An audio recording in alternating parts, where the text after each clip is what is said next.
ભગવાન શ્રી રામની નગરી અયોધ્યા દિવાળીના પાવન અવસરે ત્રેતાયુગની વાપસીની વિષયવસ્તુ સાથે ભવ્ય દીપોત્સવ માટે સંપૂર્ણ રીતે સજ્જ છે.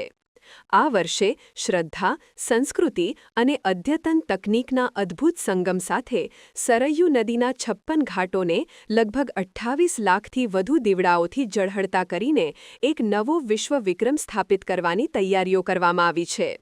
આ દિવ્ય મહોત્સવનો ઉદ્દેશ્ય ભગવાન રામના અયોધ્યા પુનરાગમનના ઐતિહાસિક પ્રસંગને પુનર્જીવિત કરવાનો છે.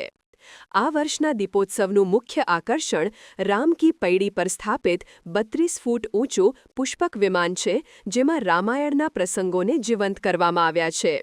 આ ઉપરાંત 1100 સ્વદેશી ડ્રોન દ્વારા આકાશમાં જય શ્રીરામ, ધનુષ્ય ધારણ કરેલા ભગવાન રામ અને સંજીવની પર્વત ઉપાડેલા હનુમાનજી જેવા દ્રશ્યોનું નિરૂપણ કરવામાં આવશે.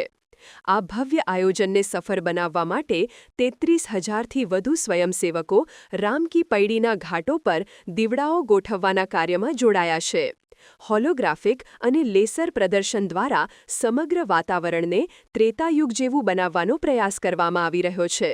આ દીપોત્સવ માત્ર એક પરંપરાગત ઉજવણી જ નથી, પરંતુ તે અયોધ્યાની આધ્યાત્મિક વિરાસતને આધુનિક તકનીક સાથે જોડીને વિશ્વ સમક્ષ પ્રસ્તુત કરવાનો એક પ્રયાસ પણ છે.